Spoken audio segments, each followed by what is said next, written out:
L'émission La Vague d'OVNI, c'est donc le mardi à partir de 23h, le dimanche de 14h à 16h, une émission proposée et dirigée par Didier Deplège, animée aujourd'hui par Alexandre. Nous avons eu un coup de fil, un coup de téléphone d'un ami de la radio qui est intervenu de nombreuses fois sur notre antenne pour nous parler d'un cas qui l'interroge. Il s'agit de Joël Ménard. Bonjour Joël. Bienvenue sur notre antenne, Joël. Alors, avant de parler de ce cas qui te fait te poser des questions, je vais te demander de te représenter pour tous ceux qui ne te connaissent pas et puis de nous parler de Lumière dans la nuit. Eh bien, moi, je fais depuis exactement 20 ans maintenant Lumière dans la nuit, qui est une publication consacrée aux ovnis. Elle est dans sa 51e année d'existence. Elle a été fondée par Raymond Vellit en 1958. Et si vous avez des questions sur Lumière dans la nuit, je vous répondrai ou Alexandre pourra le faire. Lumière dans la nuit, ce sont des enquêtes, quelques enquêtes par numéro, quelques photos? Oui, c'est-à-dire que c'est une revue qui est axée sur les faits, axée sur ce qui se constate dans ce domaine-là, et qui fait une faible part à tout ce qui relève de l'interprétation. Ça vient du fait que moi personnellement je suis convaincu qu'il nous faut constater ce qu'il y a à constater avant d'essayer d'imaginer des explications. Et donc, dans Lumière dans la nuit, on trouve surtout des faits. Surtout des faits, donc des enquêteurs sur le terrain qui vont rencontrer ceux qui ont vécu ces événements, qui recueillent les informations et qui font un rapport détaillé qu'on peut retrouver dans Lumière dans la nuit. Oui. Combien de collaborateurs pour Lumière dans la nuit? C'est impossible de donner un chiffre précis parce que il y a des gens qui se manifestent très fréquemment, très souvent, de façon abondante. Et puis il y en a d'autres qui se manifestent plus rarement, et il y en a qui se manifestent très rarement aussi. Disons que moi j'estime le nombre de personnes vraiment actives, fréquemment actives, à entre 12 et 15. C'est un effectif réduit malheureusement par rapport à celui qu'on a connu il y a 35 ans. L'ufologie a subi une sévère cure d'amaigrissement dans les années 80 et 90 du fait de la désinformation. Et actuellement,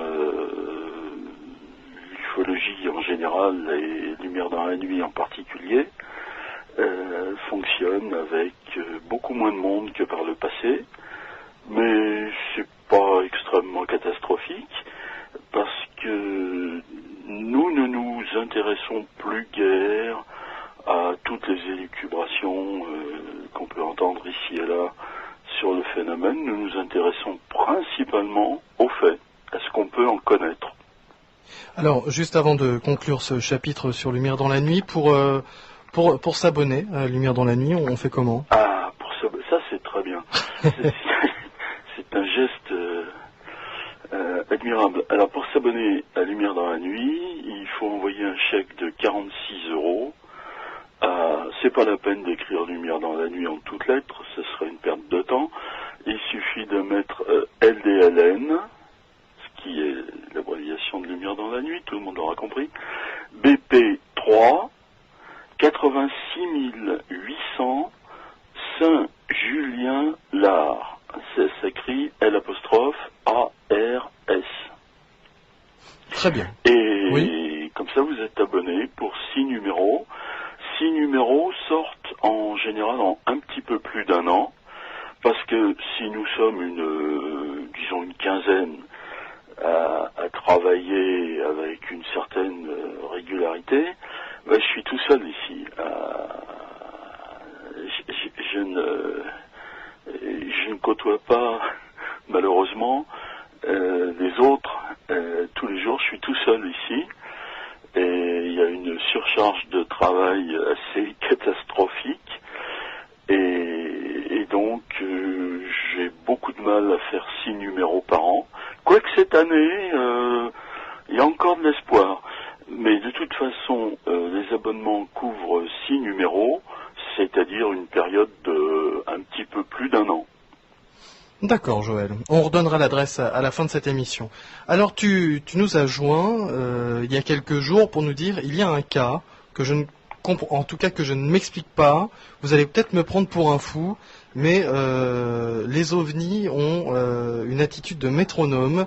C'est cyclique, il se passe des choses. Alors, il se passe quoi exactement, Joël? Je vais te demander de prendre l'histoire vraiment du début. Hein. Oui. Alors, voilà ce qui m'a vraiment frappé.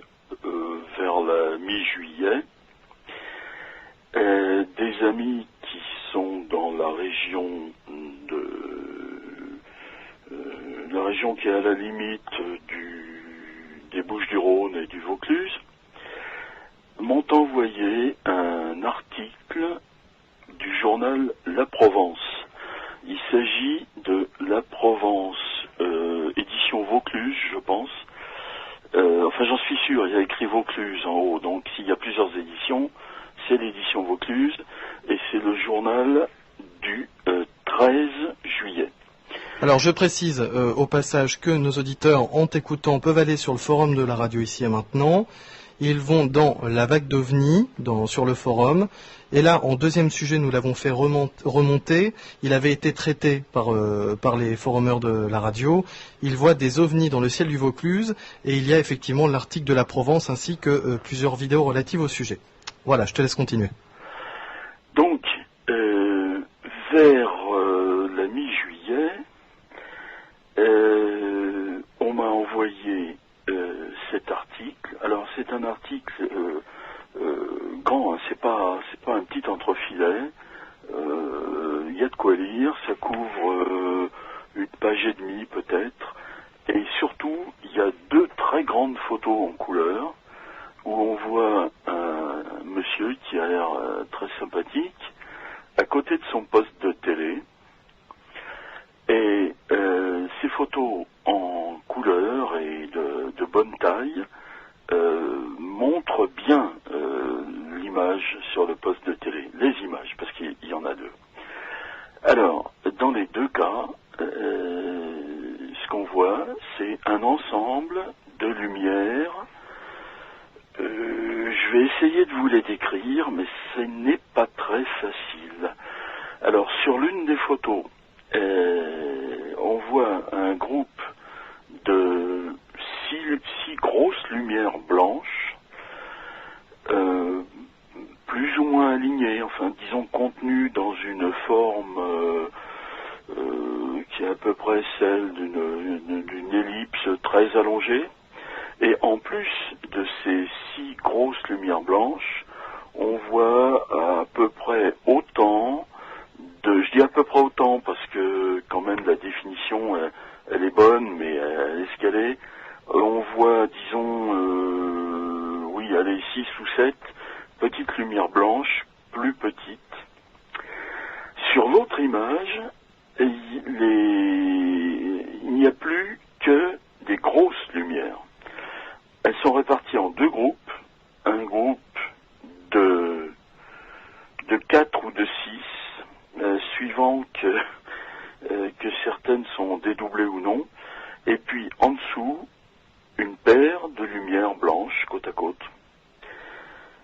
Bon, quand j'ai vu ça, ça m'a rappelé des souvenirs. Et Axel Mazué, qui m'a envoyé cet article, différentes personnes me l'ont envoyé, mais je crois que Axel a dû me l'envoyer en premier. Ça lui a rappelé des choses aussi.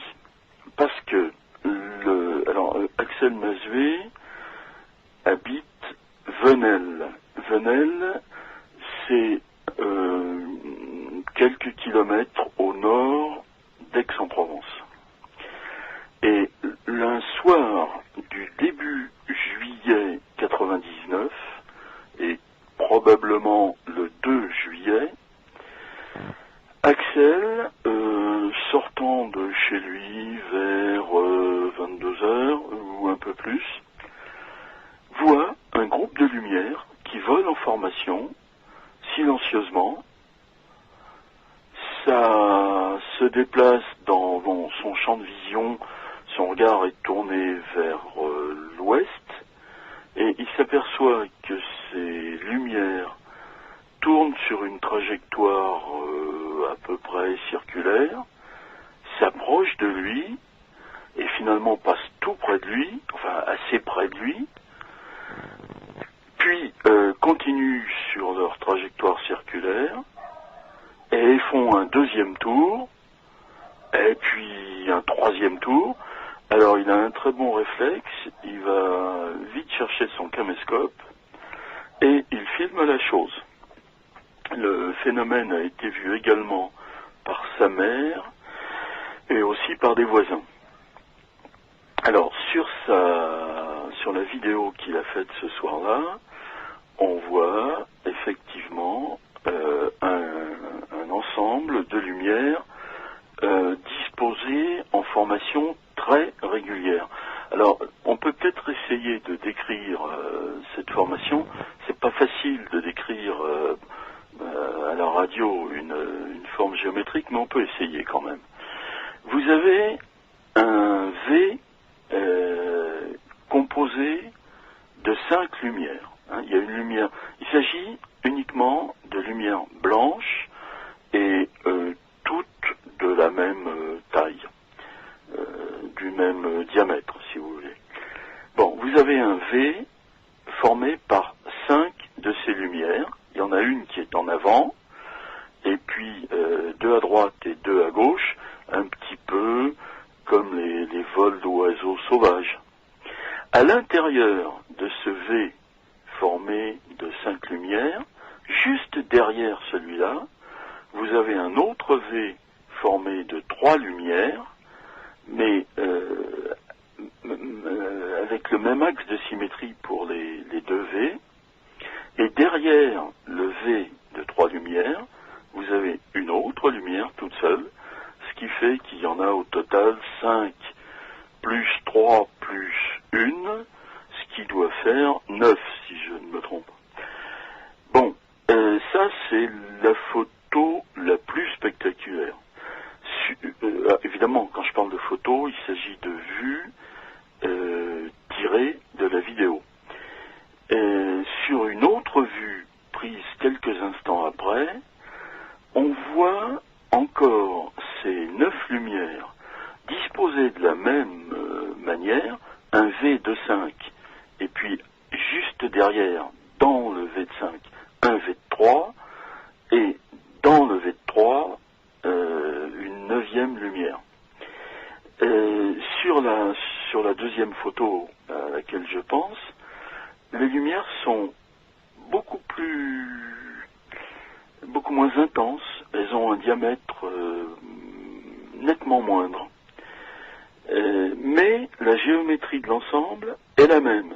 C'est comme si vous aviez ces 9 lumières fixées sur un support solide qu'on ne voit pas. Et que le support solide se déplaçait dans le champ visuel du témoin. La géométrie de la formation reste la même, mais sur la deuxième vue, le phénomène est moins lumineux, comme si ça avait été par exemple des spots, et comme si dans le cas de la première vue, la direction du caméscope avait été orientée directement sur l'axe de symétrie des spots. Alors là, vous prenez toute la lumière dans le nez, ça donne des grosses sources lumineuses. Et puis, quelques secondes après, la formation s'est déplacée, mais du coup, les spots, disons, faute d'un autre terme, ne sont plus orientés vers le caméscope, et du coup, ils sont beaucoup moins lumineux. Au lieu de voir des grosses boules blanches, on ne voit plus que des petites boules blanches. soir du 2 juillet 99, Axel voit ça et filme ça. Et il n'est pas le seul témoin. Quelques jours après, il montre ces images à des amis qui lui disent « Oh, mais c'est la patrouille de France que tu as filmé. » Alors effectivement, des choses qui évoluent dans le ciel en formation, une belle formation bien propre, bien symétrique, ça peut faire penser à la patrouille de France. Mais il faisait nuit depuis longtemps quand Axel a fait ces images, et la patrouille de France ne vole jamais en formation la nuit. D'autre part, les témoins de Venelle insistent sur le fait que c'était silencieux. Et la patrouille de France, ça fait pas un bruit infernal, mais enfin ça fait du bruit quand même. 9 Alpha Jet, ça s'entend. Ça s'entend même si on est un petit peu éloigné. Or là, Axel et Formel, c'était silencieux. Donc il y a quand même deux éléments qui montrent clairement qu'il ne pouvait pas s'agir de la patrouille de France. Alors il faut préciser, je crois, bon, c'est peut-être pas la peine d'expliquer ce que c'est que la patrouille de France quand même, je crois que les gens savent. La patrouille de France est basée à Salon de Provence.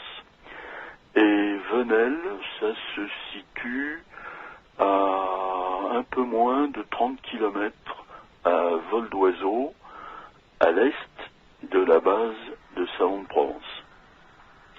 Bon, voilà pour cette histoire du 2 juillet 99. Alors revenons en 98, pardon, en 2008.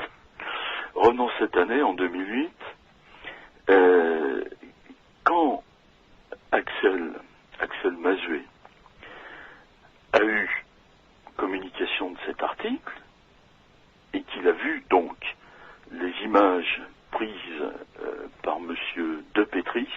Je crois que j'ai oublié de vous dire où ça se passait. Les images de cette année, les très belles images qu'on a dans la Provence, elles ont été prises à Saint-Saturnin-les-Aptes. C'est une petite localité qui est à quelques kilomètres au nord d'Aptes, dans le Vaucluse. Quand il a vu ça, Axel s'est dit, mais c'est formidable ça ressemble drôlement à ce que j'ai vu en 99. Alors, il a eu une idée qui s'est révélée formidable. Il a mis en ligne sa vidéo sur deux sites internet sur lesquels on peut mettre des images. C'est YouTube et l'autre c'est Dailymotion. Et sur ces sites, non seulement on peut mettre des images, mais il y a des petits forums sur lesquels les gens peuvent réagir. Et très vite, ça c'était vers la fin du mois de juillet, il a obtenu un certain nombre de réactions. Alors elles sont très diverses ces réactions. Il y en a dont on se passerait bien. Par exemple, vous avez des gens qui disent faudrait arrêter le pastis ou des choses comme ça. Bon, on ne peut pas les empêcher de s'exprimer. Mais il y a aussi, heureusement, des gens qui ont réagi d'une manière plus positive, et notamment des gens qui ont témoigné. Alors, je peux vous citer un ou deux cas.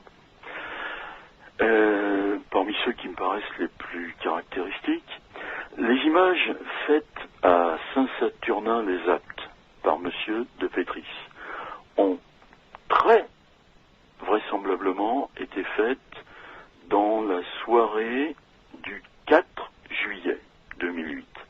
En fait, je ne suis sûr qu'à 99% de cette date, parce que le journal ne la précise pas vraiment.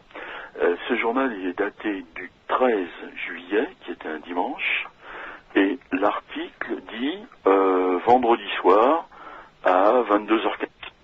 Mais il dit pas quel vendredi soir. Il y a quand même plusieurs vendredis soirs dans l'année. Alors, comme c'était le journal du dimanche, dans un premier temps, je me suis dit que ça devait s'être produit le vendredi 11.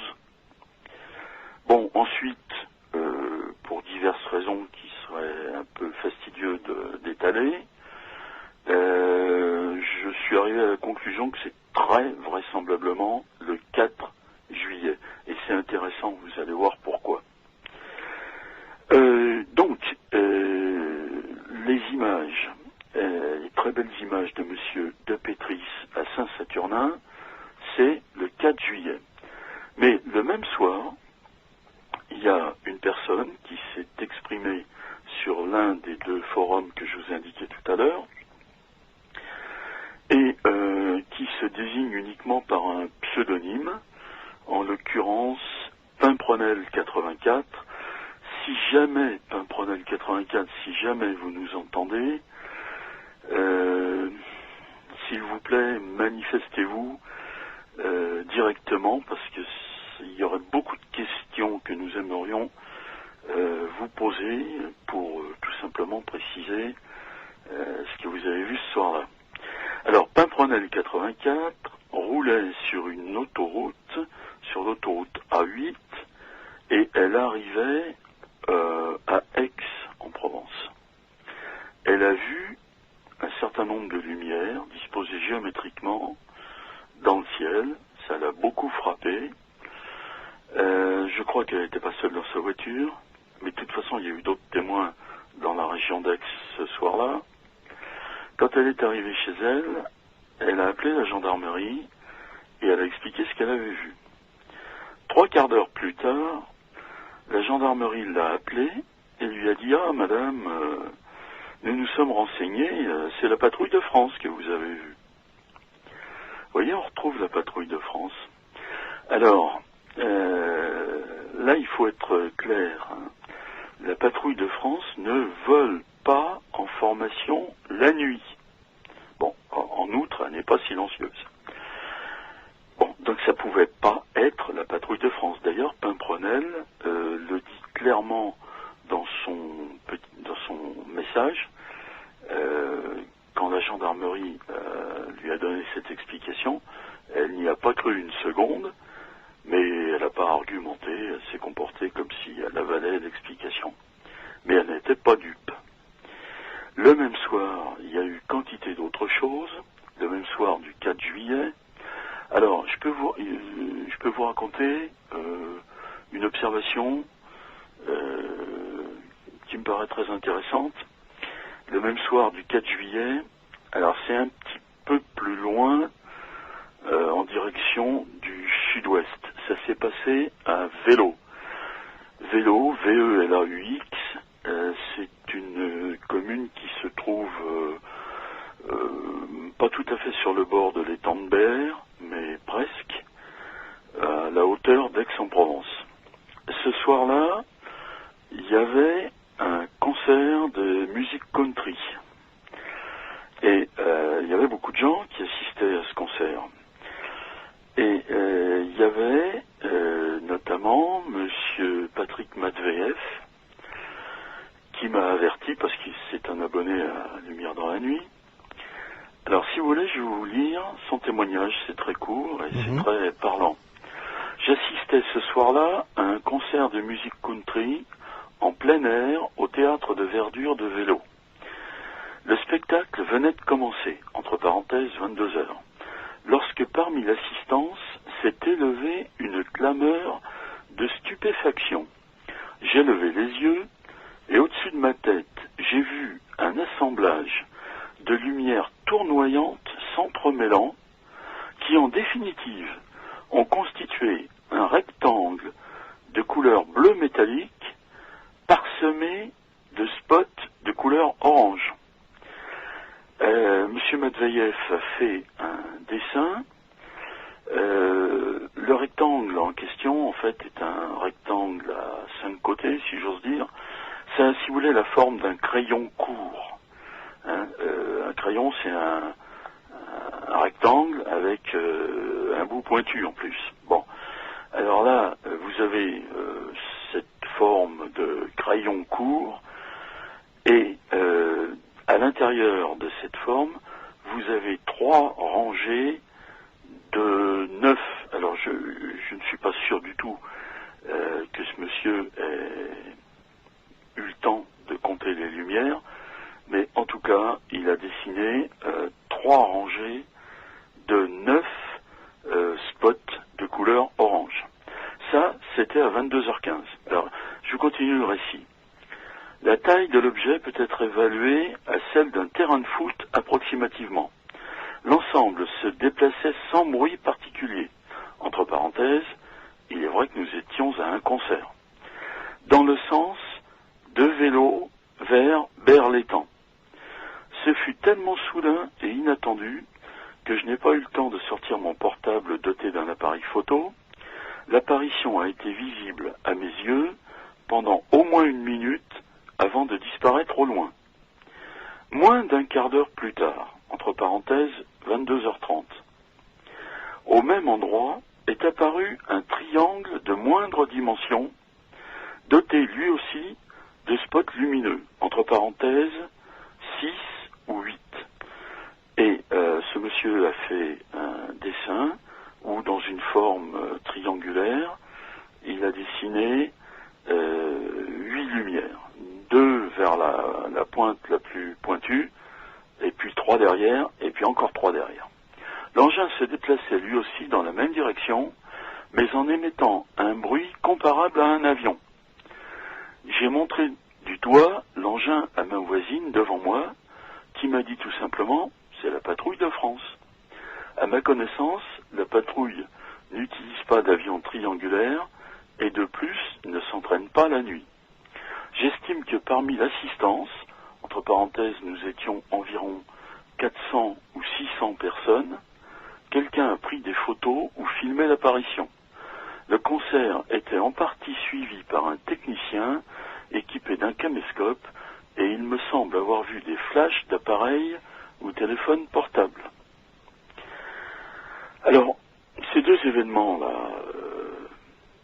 celui de Vélo et puis celui de Saint-Saturnin-les-Aptes, et puis aussi le 3e dont je vous ai parlé, l'observation faite par Pimprenel, tout ça, c'est vers 22h15 le soir du 4 juillet. Ça concerne des lumières en formation géométrique qui se déplacent silencieusement en pleine nuit. Et ça suggère aux gens, ça a suggéré aux amis d'Axel en 99, ça a suggéré aux gendarmes contactés par Pimprenel, et puis à la dame qui était assise devant M. Madveyev, ça leur a suggéré la patrouille de France. Mais de façon claire et nette, ça n'était pas la patrouille de France. Et le phénomène est compliqué par le fait qu'il y a beaucoup d'autres observations qui rentrent dans cette catégorie. J'en ai fait une liste de 16 cas, mais il est absolument certain qu'il y en a beaucoup plus. En tout cas, certainement pas moins de 18. Mais j'en connais avec un peu de précision que 16. 3 en 1999, une en 2002, une en 2003 et 11 en 2008. Alors, il y a quelque chose qu'il faut absolument noter. Ça concerne les dates. À l'exception des 2 premiers cas en 99, tout se passe dans les tout premiers jours du mois de juillet. Parmi les 11 cas en 2008, il y a un cas le 2, 4 cas le 3, un dernier cas le 11, et tous les autres cas sont le 4 juillet. Donc, ce mémorisé de tout ça, c'est que ça s'est surtout manifesté le 3 et encore plus le 4 juillet. Quand j'ai réalisé cette situation, vers la fin juillet à peu près, je me suis souvenu d'une observation faite elle aussi en 99, mais pas tout à fait dans la zone considérée, un petit peu plus loin vers le sud-est, à Olioul. Olioul, c'est la banlieue nord-ouest de Toulon.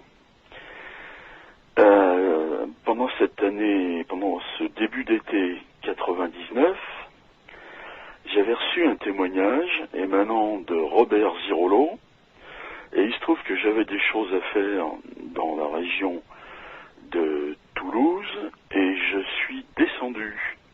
J'ai dit Toulouse, excusez-moi, je voulais dire Toulon. Toulon, oui. J'ai dit Toulouse tout à l'heure. Non, t'as dit Toulon au début, oui, si je ne me trompe excusez-moi, pas. Oui, il n'y a pas de problème. Il s'agit bien de Toulon. Donc, pendant l'été 99, j'avais des raisons de descendre à Marseille et à Toulon.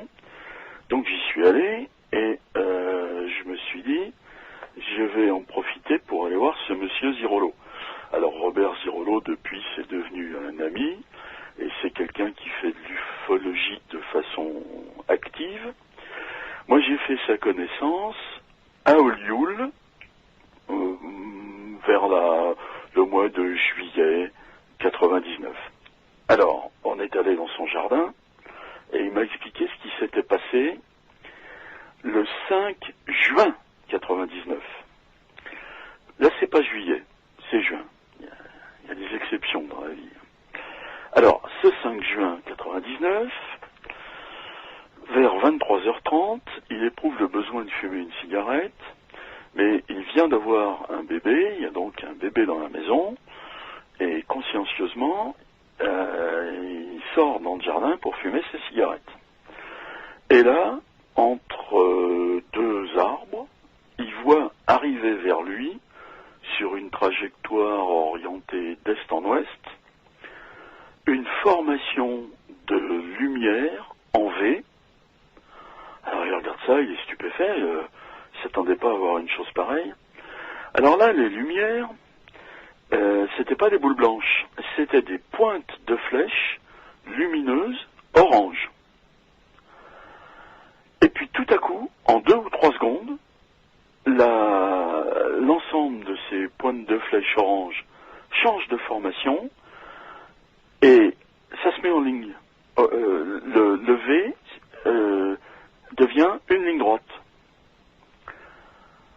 Alors, je me souviens encore de cette première rencontre avec Robert. On était dans son jardin, il m'explique ça. Et pour me faire comprendre l'aspect de ce qu'il avait vu, il me dit que ça faisait un peu comme la patrouille de France. Mais c'était pas des avions, ça faisait pas de bruit. Il faisait nuit, il faisait même drôlement nuit, il était 23h30. Et puis, les Alpha Jets de la patrouille de France, sous aucun angle, ça n'a la forme d'une pointe de flèche orange. Donc c'était clairement pas la patrouille de France, mais c'était quelque chose qui pouvait y faire penser. Il se trouve que le lendemain de ce jour-là,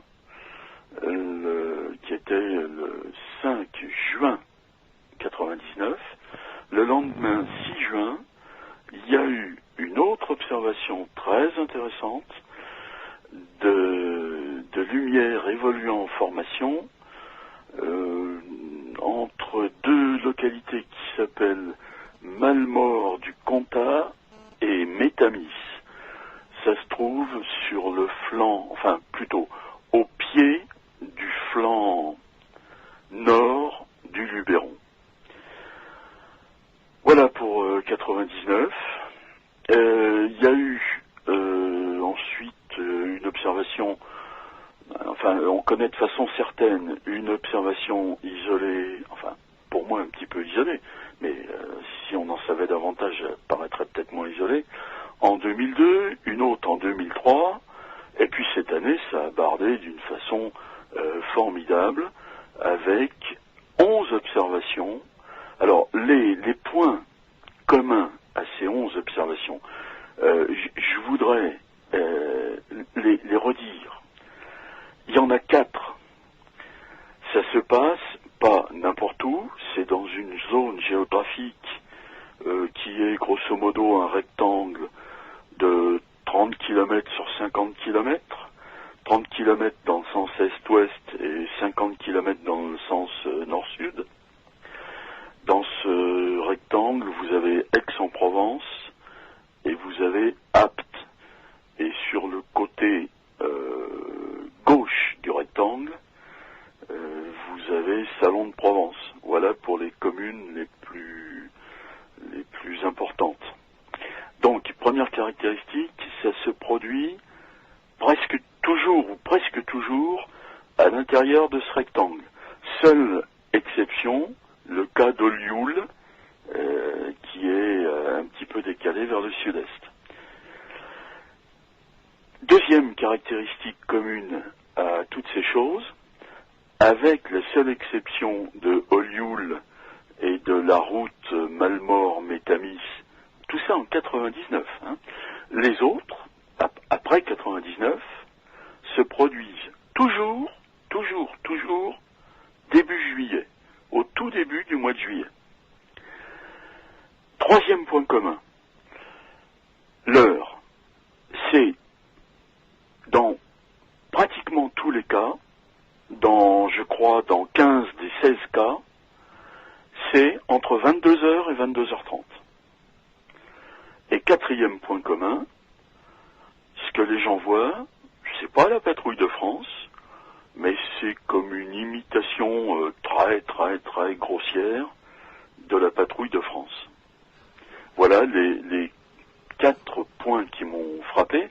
Alors ça m'a frappé intensément, parce qu'un phénomène qui se produit de façon répétitive dans une zone bien déterminée, pratiquement à date fixe, et pratiquement toujours à la même heure, en fait toujours, ça pourrait peut-être, je dis bien peut-être, je ne peux pas garantir la chose, mais ça pourrait peut-être ouvrir des perspectives aux gens qui voudraient se transporter sur place, dans le but de voir la chose, si toutefois ça veut bien se produire à nouveau à l'avenir. Enfin bon, si on veut surveiller, ou en tout cas, ce n'est pas discret du tout comme attitude d'intervenir chaque année à la même heure, au même endroit. Il y a un manque total de discrétion de la part de ces lumières. Il y a un manque total de discrétion, c'est certain, particulièrement en 2008. Alors, Joël, toi qui depuis longtemps observe justement tous ces événements, là on est dans l'inédit. Pour toi, il n'y a vraiment aucun cas qui se rapproche de cela? Oui, moi je vois pas dans mes souvenirs de circonstances qui ressemblent à ça. J'ai connu des exemples d'observations répétées dans des zones assez restreintes. Je me souviens du début des années 70 où avec quelques copains on avait repéré beaucoup d'observations dans un petit coin de l'Oise, dans la région de Songeon par exemple. Ça m'avait frappé à l'époque, et d'ailleurs en juillet 72 nous avions essayé de guetter. On avait été d'ailleurs littéralement chassés par la météo. Il y avait une météo exécrable en juillet 72 et le guet n'a rien donné, notamment faute de combattants, parce qu'avec des conditions météo comme ça, on risquait pas de rester très longtemps. Bon, il y a eu d'autres exemples, on pourrait en citer d'autres si vous voulez, qui concernent des régions de taille variable.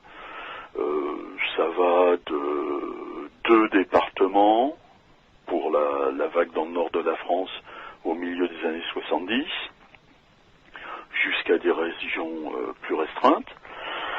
Mais dans ces divers exemples, il n'y avait pas une répétition quasiment à l'identique des dates ni des heures. Or là, on a 3 constantes qui sont le lieu à 25 km près quand même, le lieu, la date et l'heure. Et puis la quatrième constante répétitive, c'est la formation géométrique. D'ailleurs, il y a plusieurs exemples de changements de formation, hein, y compris cette année. Alors, quand je me suis rendu compte de cette situation, ça m'a fait un drôle d'effet. J'y ai pensé. C'est à ce moment-là que je me suis souvenu de ce qu'avait vu Robert Zirolo le 5 juin 99. Et puis je me suis dit, mais il y en a peut-être d'autres. Et je me suis souvenu d'une observation qui m'avait été communiquée par le témoin. Le témoin, c'est Jean-Charles Hilde. Je me suis souvenu qu'il m'avait envoyé un témoignage que j'avais publié dans LDLN. Il racontait que de nuit, roulant sur la route du Réaltor, alors la route du Réaltor, c'est très proche de Vélo, c'est pas très loin de Marseille, c'est au nord-ouest de Marseille.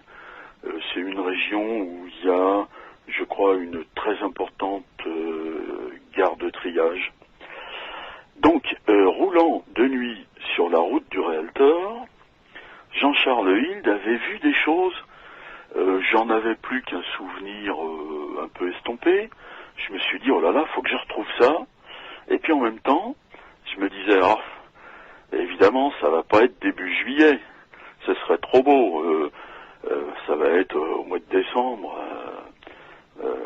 J'étais un petit peu défaitiste. Bon, parce que si vous voulez, on cherche des constantes ou des tendances dans les manifestations de ces phénomènes. Et je me disais, j'aurais jamais la chance que ce soit aussi un début juillet. Alors j'ai cherché, et c'était le 2 juillet 2003. Quand j'ai vu la date, ça m'a fait drôle. Ça m'a fait d'autant plus drôle que ce qu'il décrit, c'est des lumières qui évoluent en formation. Alors j'ai relu le texte en me disant, vite, l'heure. Eh ben l'heure, c'est 22h15. Alors je sais bien que le hasard est responsable de beaucoup de choses, mais ça fait quand même énormément d'observations dans une région qui n'est pas énorme. Encore une fois, 30 km horizontalement pour 50 km en nord-sud.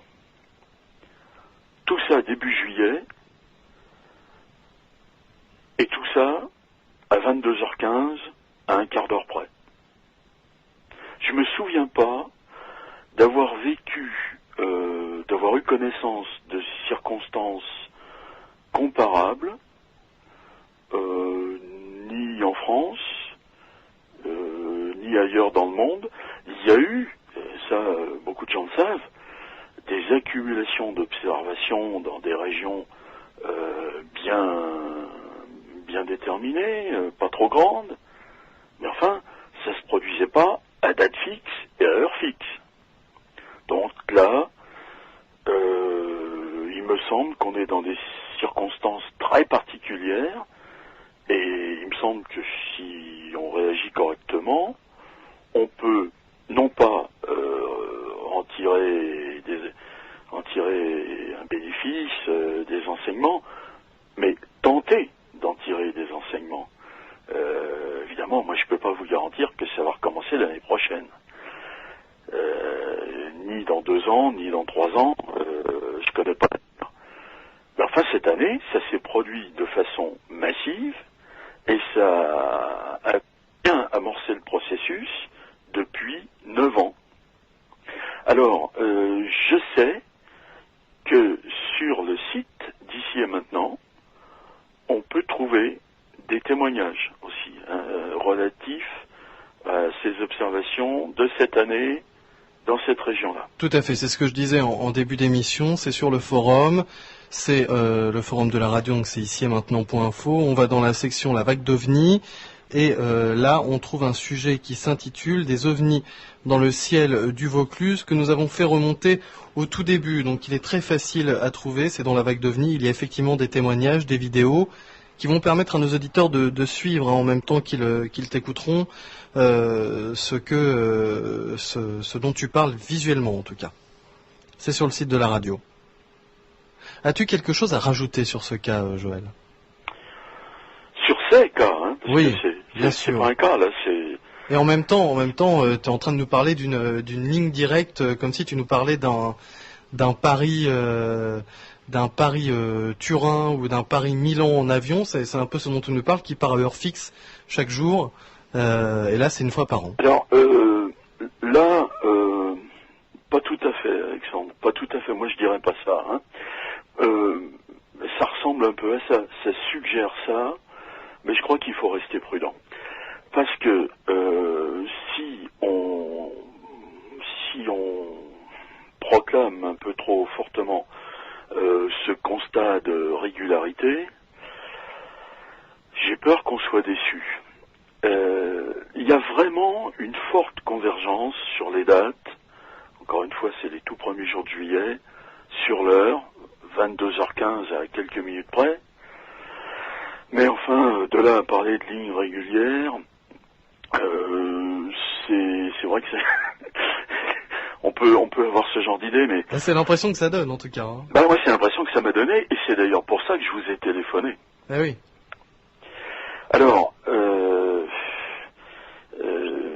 moi je crois, par expérience, qu'il faut pas vendre la peau de l'ours avant de l'avoir tué.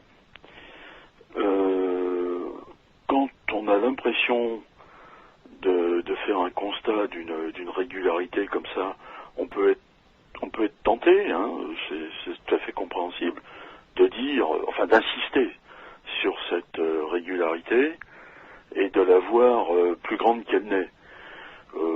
Moi, je ne m'engage absolument pas sur les observations qu'il pourra y avoir ou pas y avoir dans l'avenir.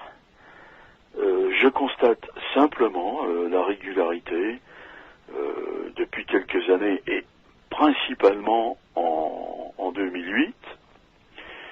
Je me dis que ça peut peut-être donner des idées à des gens, des idées de guet sur place.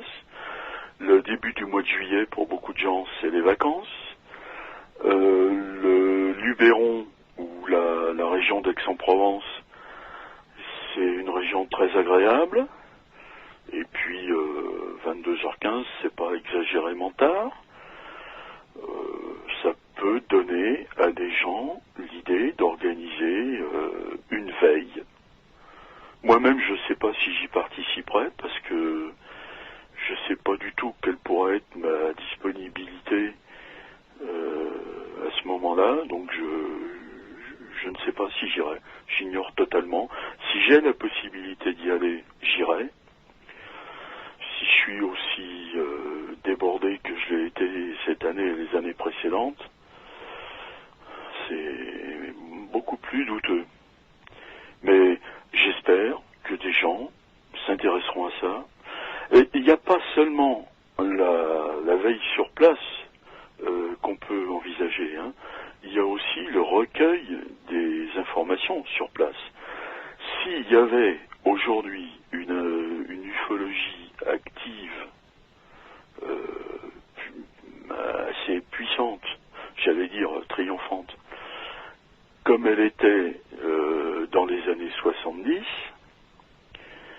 il pourrait y avoir quelques dizaines peut-être de personnes qui aillent recueillir d'autres témoignages sur le terrain.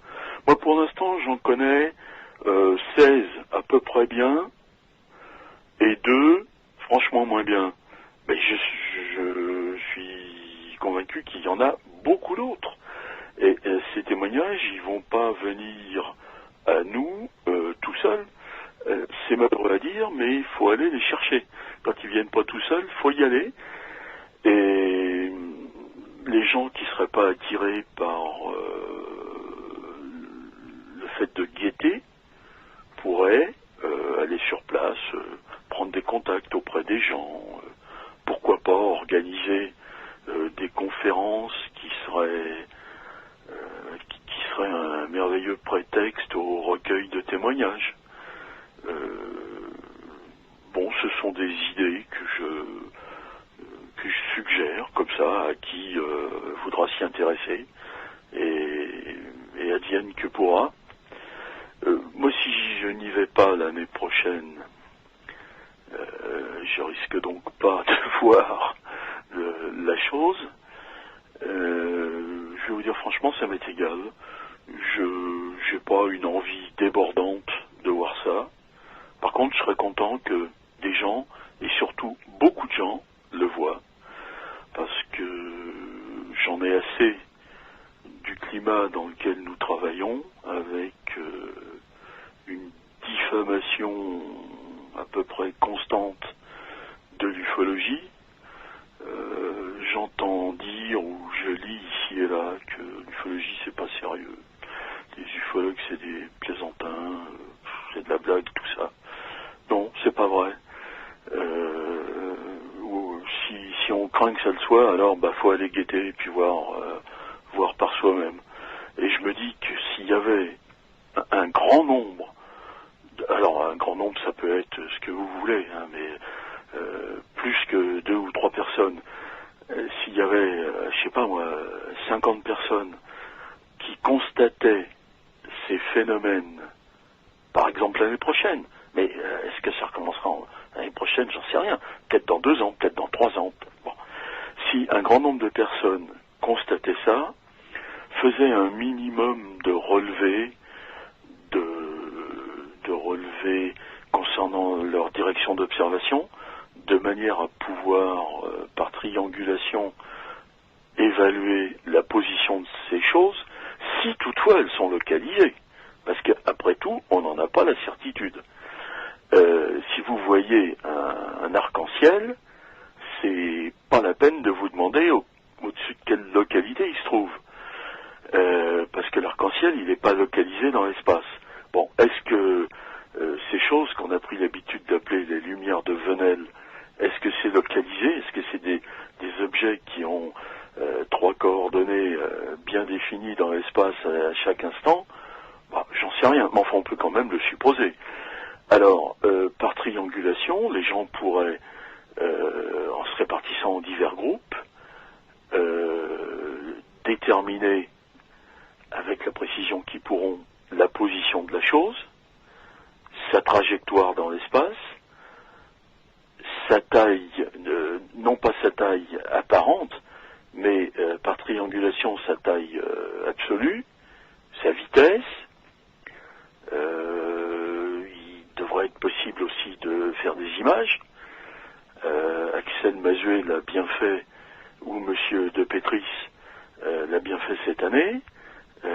Maintenant, les caméscopes, les appareils photo numériques, c'est très répandu. Il devrait y avoir moyen de faire des images, peut-être même d'obtenir des spectres de ces lumières en utilisant des réseaux de diffraction. Il me semble que s'il y a encore une ufologie en France, on devrait réagir. Notamment en essayant de voir la chose, de voir ces choses-là, si toutefois elles veulent bien se répéter, et ça, bien évidemment, je ne peux pas le garantir. Vous écoutez Radio Ici et Maintenant, 95 de l'émission La Vague d'OVNI. C'est le mardi soir à partir de 23h et le dimanche de 14h à 16h. La première partie de cette émission vient de se conclure. Alors, on va peut-être y revenir, pourquoi pas, dans quelques instants. Mais nous sommes toujours avec Joël Ménard. Et on va vous donner un exemple de ce qu'est l'interactivité. Sur notre forum, il y a des personnes, des forumers, si on veut, en tout cas, qui s'intéressent beaucoup au phénomène OVNI, qui travaillent dur sur le sujet. Je ne peux que vous conseiller d'aller faire un tour sur les différents textes et les différents sujets traités sur le forum d'Ici et Maintenant. Et quand on leur a dit qu'on recevait Joël Ménard aujourd'hui, on leur a proposé d'intervenir. Et il y en a 3 qui ont répondu présent à l'appel. Il y a Paolo, il y a Luc et il y a Manu. Et dans l'ordre, nous allons commencer par Paolo. Paolo, bonjour. Bonjour Joël. Bonjour. Paolo, tu es intervenant sur le forum de la radio ici et maintenant, et quand Didier vous a prévenu donc de la venue de Joël Ménard, tu t'es porté volontaire pour intervenir et pour discuter avec lui. Alors de quoi souhaites-tu parler avec Joël? Je voulais revenir un petit peu sur ce que j'ai observé ce soir-là. Quel soir? Le soir du 5 novembre 1990. Mm-hmm. Donc c'est une expérience que j'ai jamais vu personne, à part avoir posté dans quelques forums ma petite expérience, que je trouve qui est quand même assez originale. Et donc on avait sur le forum d'ici et maintenant, il y a un fil d'ouvert sur le 5 novembre, on a discuté un petit peu, et donc j'avais jamais rien fait de vraiment spécial. J'ai envoyé fin de semaine dernière un mail au site Lumière dans la nuit, où j'ai raconté mon expérience. Je sais pas si Joël l'a reçu. Alors, merci beaucoup Paolo. Alors il faut que je te dise que je suis pas un internaute très brillant. Et j'ai pas regardé ma messagerie depuis quelques jours, mais ça c'est rien. Il y a eu une période d'un an et demi où je l'ai pas regardé. Je vais regarder. Néanmoins, est-ce que tu pourrais demander à Alexandre de te donner hors antenne mon numéro de téléphone? C'est faisable, ça. Tu peux faire ça, Alexandre? Hors antenne, oui, vous réglerez ça. Sinon, est-ce que je peux, moi, je vais aller voir ma messagerie ce soir ou demain. Est-ce que je peux, oui, bien sûr, je peux contacter Paolo en retour. Exactement, tu pourras gérer tout ça, mais là ce qu'on va demander à Paolo pour l'instant, c'est de nous raconter ce qu'il a vu. Je vais gérer les contacts après, on gérera ça avec Paolo, il n'y a pas de souci. Mais avant cela, Paolo, donc est-ce que tu peux nous dire ce que tu as vu, et on va entendre ce que nous ont dit Joël Ménard, qui est un passionné par cette date du 5 novembre. Voilà, donc ce soir-là, moi à l'époque j'habite Linas Montlhéry, où il y a le célèbre circuit automobile. Linas? Ah mais c'est formidable ça. Ouais. Donc je quitte mon domicile ce soir-là, je prends ma voiture, je dois me rendre sur Évry, et à la sortie de Linas, il y a un rond-point, c'est un rond-point qu'on prend obligatoirement quand on veut se rendre sur le circuit. Et moi, à ce moment-là, je regarde sur ma gauche pour vérifier la circulation, et qu'est-ce que je vois? Je vois 3 phares, 3 espèces comme des projecteurs. Et ce qui m'a interpellé, c'est que, suivant la perspective que j'avais à ce moment-là, je vois plein de lumières qui clignotent au sommet de ces phares. Plein de lumières clignotantes. Dans ma tête, je me dis, c'est bizarre, mais comme animation, comment est-ce qu'ils ont pu réaliser ça? Donc je quitte ce rond-point, et quand je quitte ce rond-point, j'arrive sur la 20, la nationale 20. Donc là, arrivé sur la 20, je suis obligé de contrôler mon rétroviseur gauche dans un premier temps. Après, je dois me rabattre pour prendre la bretelle qui me conduit vers la Francilienne. Donc, je regarde sur mon rétroviseur droit pour contrôler la circulation qui vient de derrière moi. Bon, donc, à ce moment-là, le phénomène doit se trouver en face de moi, mais je peux pas le voir parce que je regarde tout le temps derrière moi.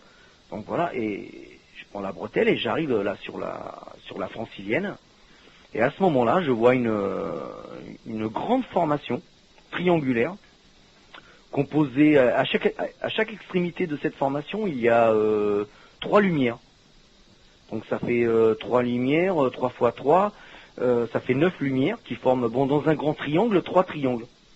En fait, vu la disposition des lumières, je vois comme un grand triangle, puis à chaque extrémité, il y a 3 triangles plus petits. Et toutes ces lumières, elles clignotent. Elles clignotent toutes. Mais elles clignotent, elles ne sont pas synchronisées les unes par rapport aux autres. Elles clignotent de façon désynchronisée. Alors moi je regarde ça, je me demande mais qu'est-ce que ça peut être? Je pense à rien d'extraordinaire, mais comme je suis assez curieux, je me dis qu'est-ce que ça pourrait bien être? Bon, un avion, j'exclus l'hypothèse d'un avion, puis j'ai pensé c'était une formation d'hélicoptère.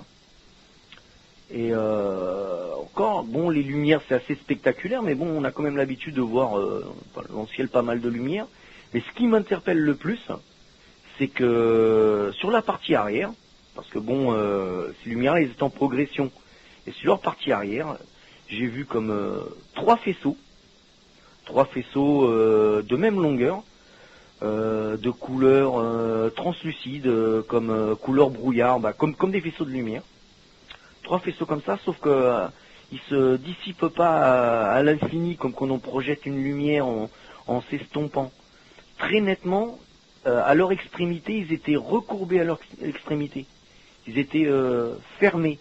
Ça se voyait très très très nettement. Et ces 3 faisceaux correspondaient à chacune des extrémités. Et on voyait bien qu'ils correspondaient à chacune des extrémités parce que les faisceaux avaient la même longueur, mais ils étaient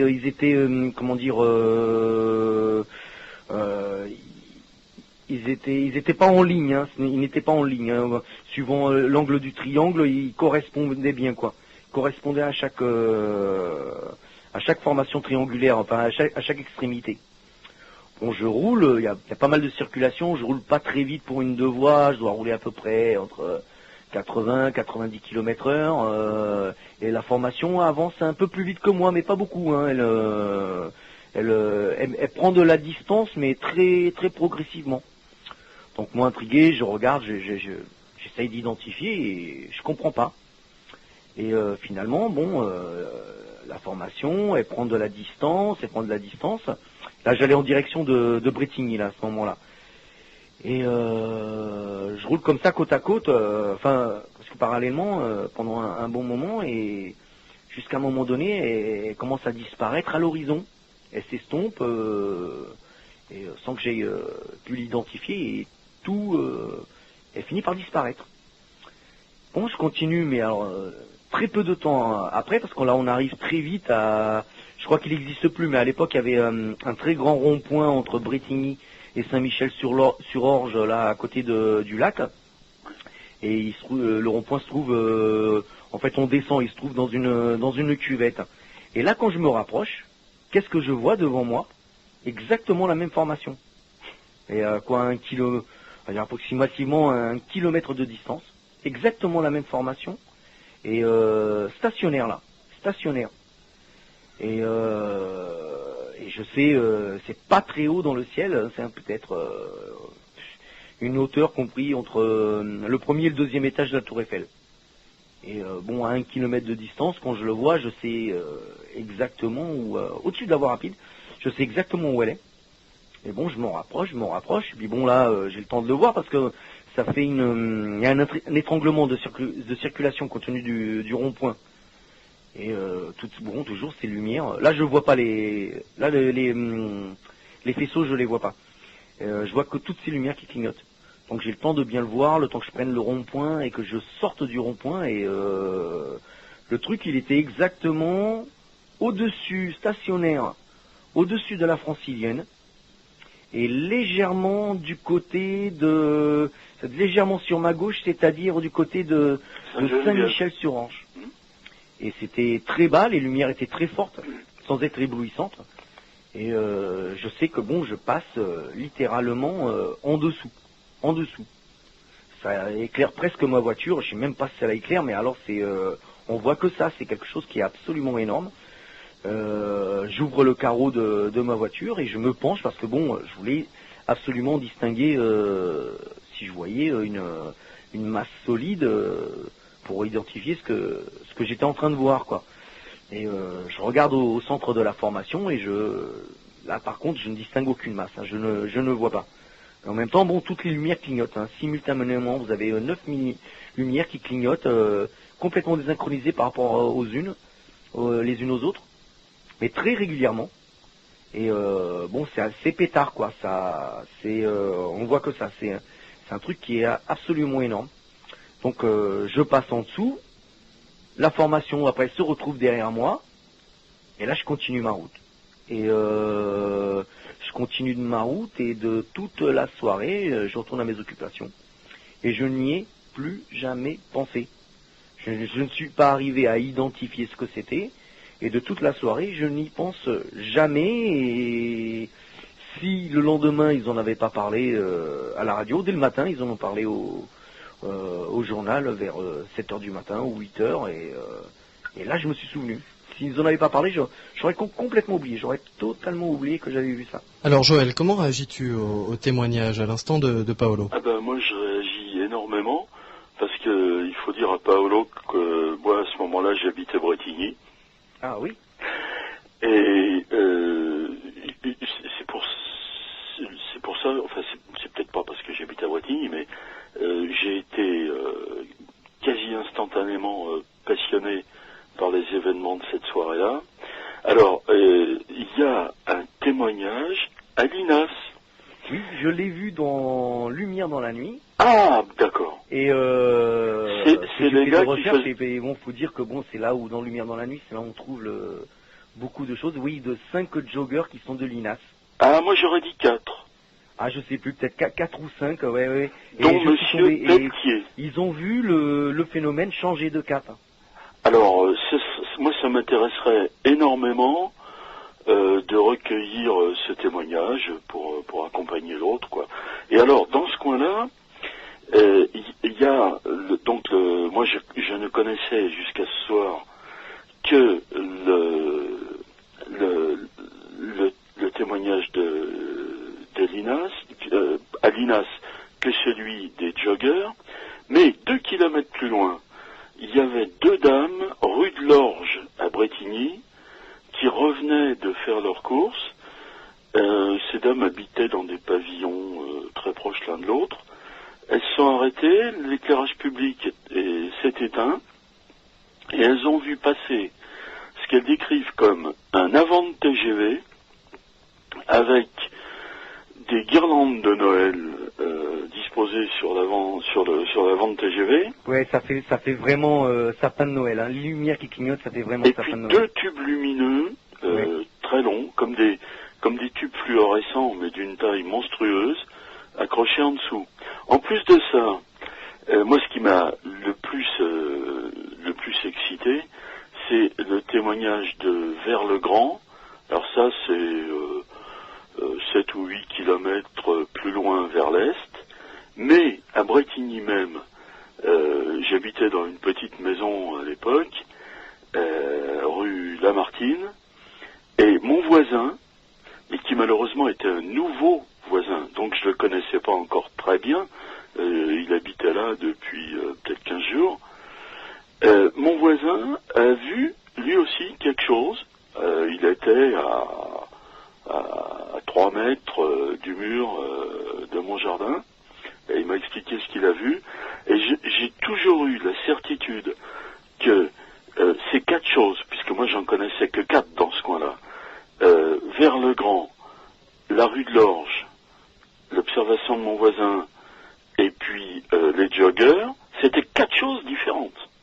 Parce que je vois pas un seul point commun entre ces 4 témoignages-là. Puis alors là, en voilà un 5e. Alors si on pouvait se voir, moi ça m'intéresserait beaucoup. Hein. Donc moi, dans ce que j'ai pu recueillir comme témoignage par rapport au mien, c'est vous en avez un aussi à Leuville. Leuville?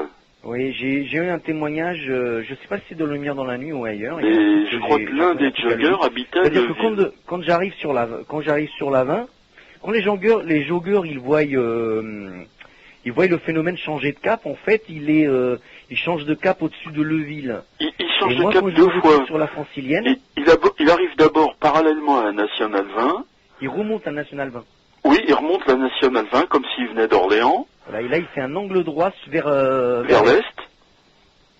Vers l'est. Ouais. Et quand il croise Bretigny, moi je suis sur la francilienne. Oh bon. Mais il a à peu près, je vais dire 300 sur ma droite, il est 300 mètres plus bas, donc il passe bien au-dessus du nord de Bretigny. Ouais. Alors Paolo, je vais vous arrêter là, mais je vais vous arrêter là tous les deux parce qu'on a d'autres témoignages et tu vas voir Joël après, tu vas être encore plus content.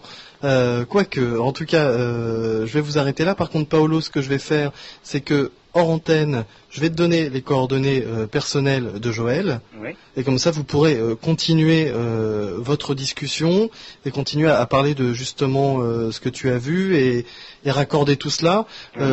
Paolo, merci à toi d'être intervenu, parce que tu es sur le forum, c'est plus facile d'écrire que de parler. Oui, c'est sûr. Et j'espère que pour une première, ça a été. Ben, merci et merci à vous. Ah ben, merci beaucoup, voilà. hein, et à très bientôt, j'espère. À très bientôt et bon, bonne continuation, Joël. Merci. Voilà. Au revoir. Merci à toi, Pareil. Paolo. Merci pour ton courage et puis ne raccroche pas, on se retrouve en antenne. Très bien. Mais juste avant de retrouver Paolo en antenne, on va retrouver un autre membre actif du forum de Radio Ici et Maintenant et de la vague d'OVNI. Il s'agit de Garf, plus exactement, c'est son pseudo, Garf.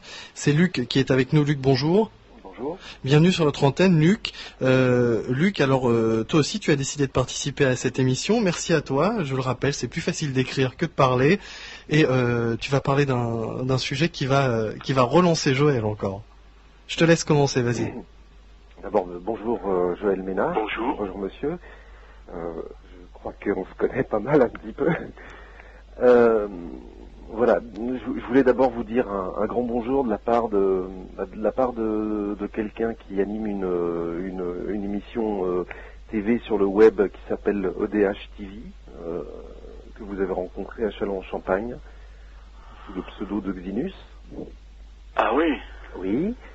Puis une autre personne qui vous aime beaucoup, qui s'appelle Dom, qui lui aujourd'hui travaille pour les repas ufologiques, qui met en ligne tous les repas ufologiques de Châlons-en-Champagne, et puis le DVD de Châlons-en-Champagne, et puis également tout ce qui est Gérard Lebas lui a confié les clés de tout ce qui est mettre à disposition sur Dailymotion ou sur YouTube les repas ufologiques. Oui. Voilà, donc ça c'est la partie des amitiés que ces gens-là vous portent. Ils sont des jeunes, hein, mais c'est la nouvelle génération. Ah ben ça fait plaisir qu'il y en ait une, hein. Ah ben ce n'est plus de mon âge, mais ce sont des gens que je fréquente avec une grande joie. Également, je tenais à dire une chose, c'est que je tenais à remercier énormément quelqu'un qui s'appelle Dame sur les forums, parce que sans cette personne, il s'est décarcassé pendant des années à demander un appel aux témoins concernant le 5 novembre. Et sans cette personne, sans le travail qu'il a fait sur une quinzaine de forums, à demander des appels aux témoins, on n'aurait pas aujourd'hui, par exemple, le témoignage de Polo. On n'aurait pas une chose que j'ai faite, c'est-à-dire un blog sur le 5 novembre concernant les cas remarquables, c'est-à-dire les cas où on ne peut, enfin à la limite on va dire, où on ne peut pas dire que c'est une rentrée atmosphérique parce que ça ne va pas dans le même sens.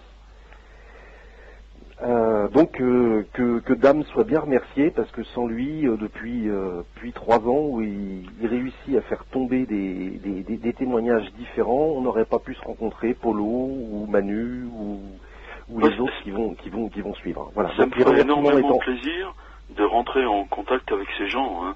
Oui. Là encore, si Alexandre veut bien vous donner mon numéro de téléphone, ça pourrait simplifier les choses, Oui. parce que je suis pas extrêmement agile avec Internet.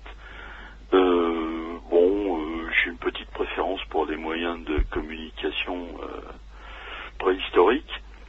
Mais bon. Eh bien Joël, ce sera fait comme je viens de le faire à l'instant avec Paolo hors antenne. Alors Merci. Luc, je Voilà. vais te demander pour des raisons de temps, hein, Ok, donc je vais au niveau moyen préhistorique, au niveau du forum, on a décidé de se regrouper pour trouver et compiler tous les nouveaux témoignages. Donc ça, on pourra te les envoyer, Joël, avec par mail. plaisir, c'est vachement gentil, merci. Alors donc, je rebondis sur le témoignage de Polo. Je vais te parler du témoignage de Monsieur K, qui se trouve lui passager en voiture. Il est à côté du Auchan de Brétigny-sur-Orge. Ah, mais oui, je le connais, le Auchan de Bretigny. Voilà. Donc lui, il est passager, il regarde quelques étoiles et il se rend compte qu'il voit des étoiles bouger. Donc il s'aperçoit quelque chose de sombre et gigantesque dans la nuit, avec des lumières, avec un faisceau qui éclaire un moment un petit avion qui passait sur sa droite. Alors, lui, il dit, cette masse sombre était vraiment énorme, approximativement 800 mètres et plus, et à pas plus de 300-400 mètres d'altitude. Donc il ne peut pas certifier, évidemment, ce qu'il se passe. Il y a quelques lumières qui éclairent cet avion. Il n'entend pas de bruit, puisqu'il est en voiture. Et la forme de l'engin ressemble à... Donc j'ai ces dessins sous Paint. Il a c'est une sorte, le fameux, je sais plus si c'est le dessin que tu avais fait, une sorte de forme de patatoïde, parce que le dessin est à l'envers, donc sorte de patatoïde lumineux avec des étoiles tout autour et avec donc un rayon qui va éclairer cet avion. La trajectoire donc c'est donc de Arpajon en direction de vers le Grand et vers le Deville. Ouais. Oh là là, il faudrait qu'on puisse communiquer. Moi, ça m'intéresse énormément tout ça parce que j'ai consacré pas mal de temps au 5 novembre et puis je suis content de voir que malgré tous les efforts de sabotage qui ont pu être faits, la chose bouge toujours. Moi, j'aimerais bien qu'on se voit ou qu'on communique d'une façon assez puissante pour mettre ça au point. C'est extraordinaire. Dans cette région-là, ça fait au moins le 5e cas. Oui. Non, le 6e. Oui, dans un petit coin. Dans un petit coin de 91. Alors donc je vais pas énumérer les témoignages, hein, on fera ça. Avec plaisir. On fera ça. Mais alors donc, je voulais te demander parce que tous les témoignages que j'ai, par exemple à côté j'ai le témoignage de Raflo 78 qui ça va dans le sens inverse de la commande. Et à Maison Lafitte, Sartrouville, ça va en sens inverse de la rentrée. Il y a un autre cas qui est à 1 kilomètre de là, qui est donc à Maison Lafitte, et ce cas-là, lui, va en direction de la rentrée. Là où est positionnée cette personne, il aurait dû voir l'objet lui passer au-dessus. Alors là-dessus, j'ai plusieurs questions, en fait, qui sont dans des zones très proches. On observe de grosses disparités d'objets, triangles, patatoïdes, cigares, plusieurs triangles comme celui de Paolo. Ou bien, dans le cas de Suresnes, tu avais dans Lumière dans la nuit, tu as un monsieur dessinateur projeteur, et le témoignage de Reda qui lui voit des structures qui on va dire lumineuses, qui discutent entre elles. Donc ça c'est un exemple. Dans la suite de la question précédente, il y a des directions qui sont opposées, inversées. Oui.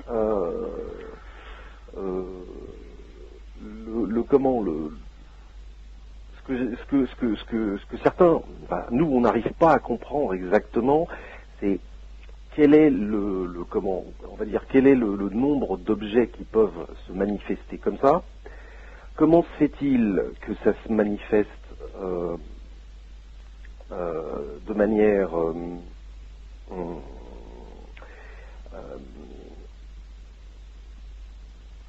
c'est-à-dire que quelqu'un qui va être, par exemple, tu prends le cas de Bretigny, on va voir un objet qui va avoir plusieurs formes, et ça ne peut pas être le même objet. Pour certaines observations, ça peut pas être le même objet. Ils sont vus simultanément. Dans les cas que m'avait donné Dame, lui, du côté dans le Poitou-Charentes de Mail, les gens sont survolés. Donc ces gens-là, ces choses-là passent assez lentement, Donc ils ont une impression de survol. Dans le cas de Reda, c'est une impression de survol. Dans le cas de Paolo, c'est une impression de survol. Donc comment on peut classifier, parce qu'il n'y a pas que la France, il y a aussi la Suisse avec l'excellent dossier du Grépy. Du Grépy. Comment on peut classifier ce genre de choses? Ou alors est-ce qu'on peut le classifier? Je sais pas, moi j'ai l'impression qu'il n'y a aucun ordre dans tout ça. Oui. C'est le bazar total. Il me semble que les choses qui ont été vues, dans beaucoup de cas, ont des directions de déplacement à peu près parallèles à celles de la rentrée. Mais à part ça, c'est le grand bazar. C'est même le bazar au niveau des heures. Bon, puisqu'on est en région parisienne, enfin puisqu'on parle de la région parisienne, je connais un cas à Villemomble qui est une bonne heure avant tous les autres. Et puis j'ai une observation faite par monsieur et madame Terrier sur le périphérique entre la porte d'Italie et la porte d'Orléans alors je sais plus si c'est minuit et demi ou 1h30 du matin. Alors mettre de l'ordre dans tout ça, ça me paraît difficile. Mais si on peut communiquer, ce sera avec grand plaisir. Il n'y a pas de souci. On t'envoie les informations en mail groupé. C'est vachement gentil, je te remercie. Je peux communiquer par internet aussi. Mais enfin, il y a un truc qui s'appelle le téléphone qui est bien pratique. Et puis j'espère qu'on aura l'occasion de se voir. Oui, très bien. Eh ben, Luc, enfin, gare sur le forum. Je crois que voilà, ton intervention en tout cas se termine là, mais il va se continuer en antenne comme avec Paolo. Ok. Merci à toi et puis bravo, pareil, d'être intervenu à l'antenne. Merci à vous. Merci. Au revoir, Allez, Luc. au revoir. Et puis nous allons faire intervenir maintenant donc le dernier forumeur, le dernier membre actif donc du forum de la vague d'OVNI. Il y en a beaucoup d'autres, qui s'appelle Manu. Manu a souhaité intervenir pour discuter avec toi, Joël. Voici donc Manu avec nous. Manu, bonjour. Bonsoir Alex et bonsoir Joël. Bonsoir.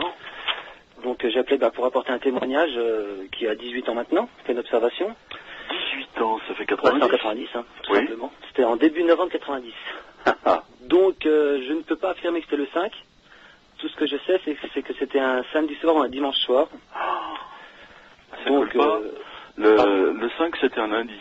C'était un lundi. Ouais, c'était peut-être la veille ou l'avant-veille. Il y a eu des trucs le 6 aussi.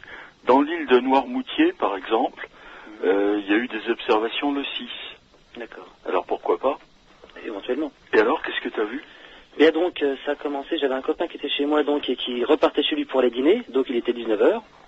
Et il est sorti quelques instants, il est revenu en rentrant sans frapper, il a dit venez voir, il y a quelque chose de bizarre dehors. Donc on est sorti, donc mon pote, mon père, ma mère et moi.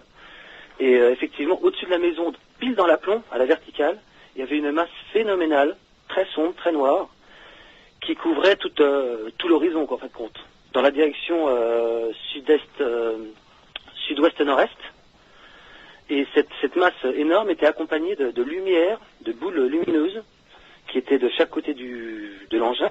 Il y en avait environ peut-être une dizaine de chaque côté. Et chacune avait un cycle très, très indépendant les unes des autres, et très désordonné même. Et donc, j'ai pas du tout une vue complète de l'engin, car c'était un vol très très bas.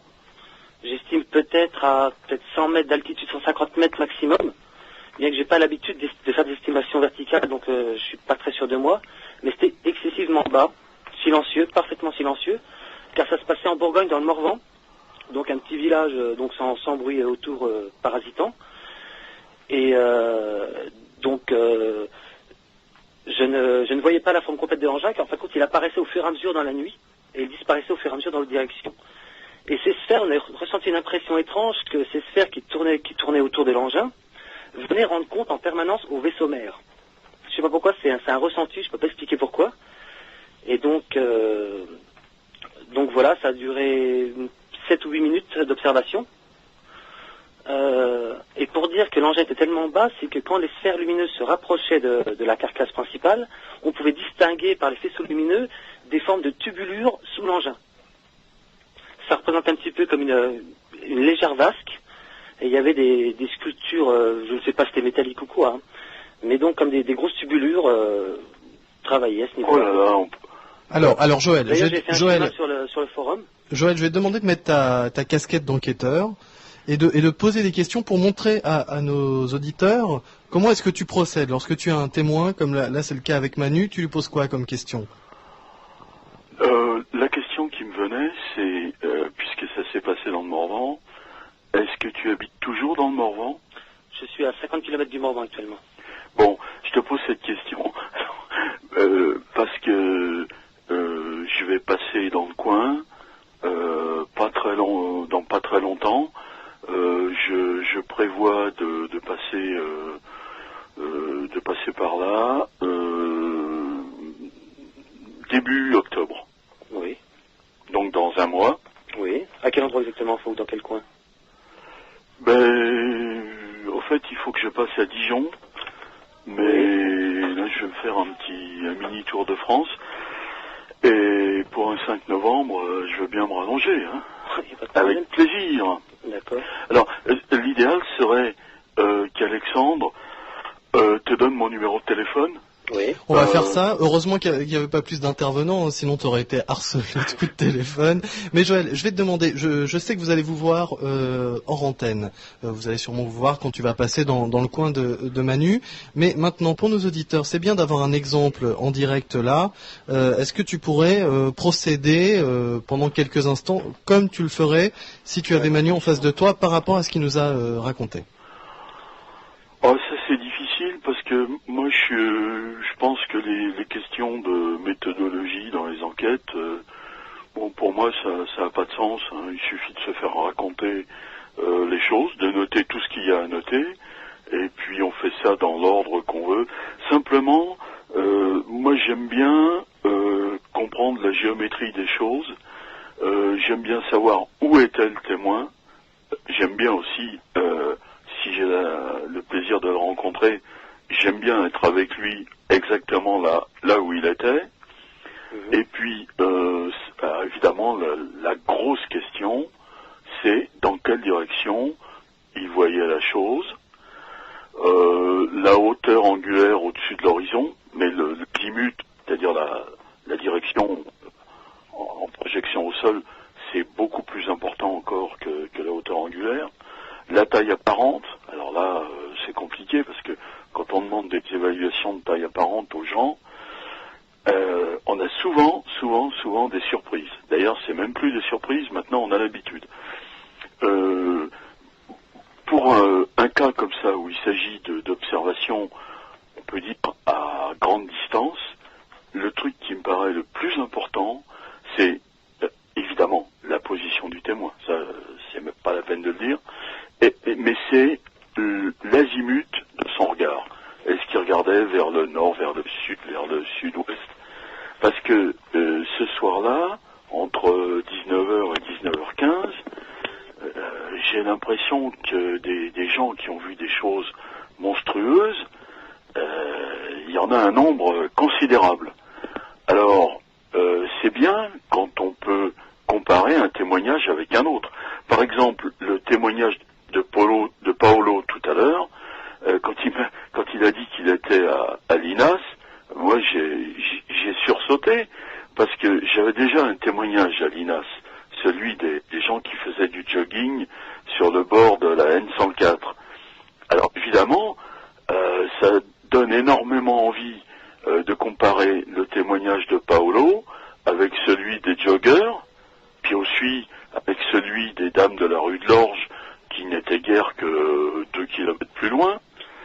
Donc, quand on a des observations à grande distance, il y a une donnée qui est capitale, mais que les gens, quand ils témoignent spontanément, oublient presque toujours de donner, c'est la direction dans laquelle ils voyaient ça. Hein. Alors, si les azimuts exprimés en degrés, ça les embête, bon, ils donnent le nom d'une localité. Ils peuvent dire, je voyais ça, j'étais à tel endroit, et je voyais ça en direction de Pétaouchnok, et c'est bon, ça suffit. Mais il faut qu'on connaisse la direction du regard des gens si on veut avoir une chance de recouper ça avec un autre témoignage. Moi, j'insiste toujours sur ces questions d'azimut du regard. C'est le seul point de méthode qui me paraisse très important. Pour le reste, c'est jamais difficile de se comprendre, surtout quand on rencontre les gens, évidemment. Alors Manu, je te rends la parole. Qu'est-ce que tu as à ajouter encore? Une impression qui était étonnante, parce que dès qu'on est sorti, qu'on a vu cet engin, c'est que c'était quelque chose d'exceptionnel pour moi. Ça m'a vraiment marqué, et pour moi, c'était pas terrestre. D'ailleurs, depuis 18 ans, je pense que si ça avait été même un black programme ou quoi que ce soit, on aurait eu des suites pas dans le civil, en fin de compte, de cette technologie. Que là, ça faisait, je sais pas, peut-être 800, peut-être 1 km de long, c'était aberrant. Et donc, d'ailleurs. Ton téléphone coupe beaucoup, Manu. Je ne sais pas pourquoi, mais peut-être que ton ordinateur est branché, que tu es sur une ligne ADSL.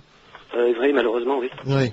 Est-ce que là, ça va un petit peu mieux quand même? Oui, ça va mieux. Alors, tu me disais donc que toi, tes premières impressions, c'est que ce n'était pas humain.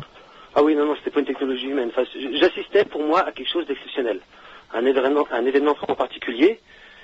Et donc, voilà. Et depuis 18 ans, je me dis que j'ai jamais vu d'engin civil ou même militaire qui avait cette dimension. Et surtout à cette vitesse si peu élevée à une telle altitude. Non, je vois pas comment la science terrestre peut appliquer ce genre de phénomène, quoi. Et d'ailleurs, par contre, étrangement, c'est qu'on était 4 témoins, et que sur les 4, il y en a 2 qui ne s'en rappellent plus du tout. Et une autre personne qui était mon père, lui s'en rappelle vaguement, mais c'est pas un sujet qui l'intéresse particulièrement, quoi. J'ai déjà abordé ce sujet avec lui, non. Tu expliques comment le fait qu'ils ne s'en rappellent plus du tout, parce qu'ils ont voulu éluder la chose ou parce que effectivement ils n'ont rien vu? Pour ma mère, elle a oublié l'événement comme on peut oublier un événement quotidien banal. Mmh. Pour mon pote, lui, c'est un peu plus différent. Bon, j'avais été quelques années sans le revoir, donc je le connais un petit peu moins. Mais quand j'ai abordé le sujet avec lui dernièrement, non, il a pas du tout insisté, quoi. C'était un non ferme et puis il est passé à autre chose. Puis quant à mon père, lui, c'était le fait, c'était pas logique. Parce que même au départ de l'observation, il a dit c'est très très haut parce que c'est silencieux. Et je lui ai fait remarquer qu'on distinguait des formes sous l'engin, donc c'était pas si haut que ça. Et ça a déclenché une interrogation chez lui, et peut-être que c'est un petit peu lié justement maintenant à son évitement vis-à-vis de ce sujet-là, quoi. Le refus de l'incompréhensible. Peut-être, oui. D'accord. Pourtant c'est une personne ouverte, mais là-dessus, ouais. C'est peut-être un peu trop rationaliste. Joël. Remarquez, je l'étais avant aussi, hein. Depuis j'ai changé. Joël, est-ce que cette impression de Manu qui en voyant cette chose se dit immédiatement ça ne peut pas être humain, ça ne peut pas être une technologie humaine, est-ce que c'est quelque chose que tu rencontres dans beaucoup de témoignages? En ce qui concerne les témoignages sur le 5 novembre 90, oui, très nettement, les gens voient les témoins que j'ai rencontrés, j'en ai rencontré un certain nombre maintenant, un certain nombre c'est, je sais pas, plus de 100, sûrement beaucoup plus de 100 d'ailleurs. Bon, ils disent à peu près tout ça, quoi. C'était quelque chose d'incompréhensible, de monstrueux. Alors, bon, on peut dire non humain, hein, bon. Enfin, pour les gens, il est clair que c'était pas des avions, c'était pas des hélicoptères, c'était un méga truc, ils savent pas ce que c'est. C'est quelque chose qui nous dépasse. Et il y a un petit truc que je voudrais dire à propos de ce que vient de dire Manu, c'est l'oubli chez son père, son frère, son copain. Il y a des cas comme ça, hein. Là, moi, j'ai entendu parler d'un exemple de ça récemment. J'ai un ami qui a fait une observation en famille, en famille et en Normandie, il y a déjà pas mal d'années. Et c'était quelque chose qui avait remué toute la famille, hein. Je sais plus combien ils étaient exactement, mais 5 ou 6, et ils avaient vu quelque chose d'assez mignon et d'assez près. C'était à quelques mètres du sol et peut-être à 50 mètres d'eux. Et mon ami Serge a déménagé maintenant, et il a revu son frère récemment, il lui a parlé de ça, et son frère l'a regardé avec des grands yeux, et il se rappelait plus. Alors Serge a insisté, et son frère lui a dit, bah non, qu'est-ce que tu racontes, non. Alors dans la famille, ils sont 2 ou 3 à s'en souvenir, et pour les autres, non, il n'y a rien eu. Moi j'ai l'impression que cet oubli étrange fait un peu partie du phénomène. Hein. C'est l'amnésie ufologique qui frappe pas tout le monde, mais qui frappe certaines personnes. C'est dingue les trucs auxquels on a affaire dans ce domaine-là. C'est super déroutant, et c'est sûrement en grande partie pour ça que l'existence la réalité de ces choses n'est pas admise. Elle n'est pas admise parce que c'est vrai que c'est difficile à admettre. C'est une forme de formatage, c'est inconcevable en quelque sorte. C'est inconcevable, mais pourtant les gens ils sont pas fous. Ils ont vu ce qu'ils ont vu. Manu, merci à toi. Je vais te retrouver en antenne pour te donner le numéro de Joël. D'accord. Et tu pourras continuer justement à dialoguer avec lui. Et puis une prochaine rencontre. Merci à toi Manu et bravo d'être intervenu sur l'antenne. Merci à vous et bonne soirée à tous. Bonsoir. Au revoir.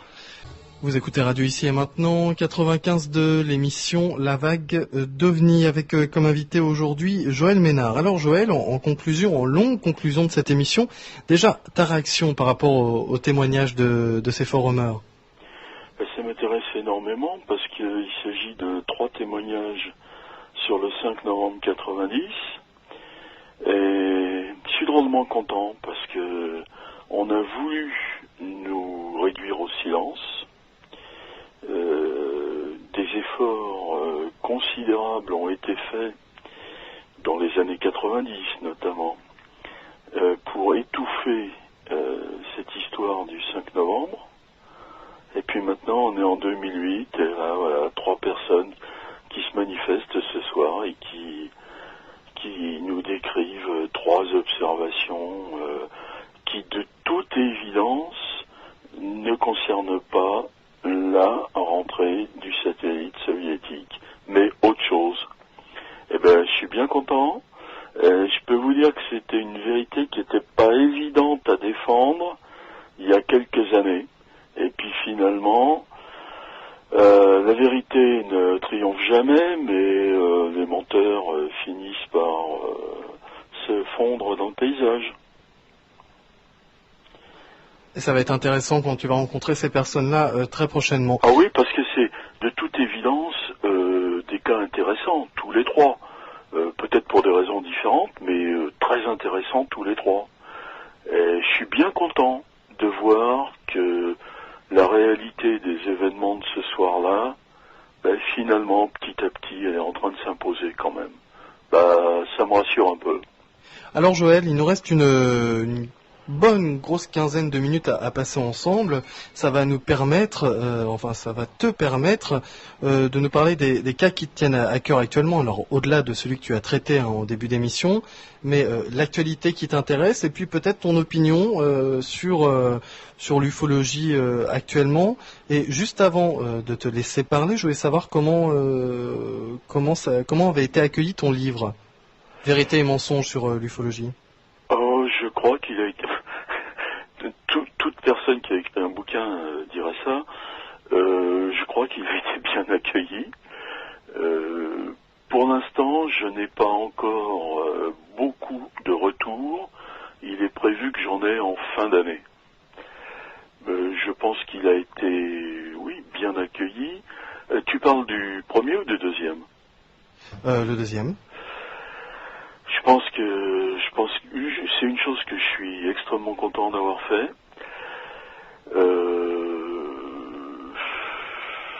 Bon, maintenant il faut faire la suite. Et d'ailleurs, on s'en occupe. Alors, Joël, ton actualité là. Alors, l'actualité, oui, il y en a une. Alors, pour moi, la grosse actualité, celle qui m'a frappé très fortement, c'est celle dont je vous ai parlé pendant la première partie de l'émission.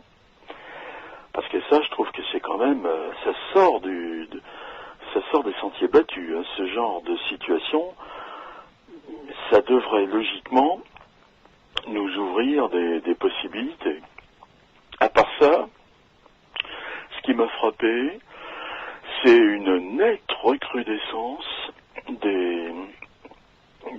du rythme des observations pendant les mois de mai, juin et juillet.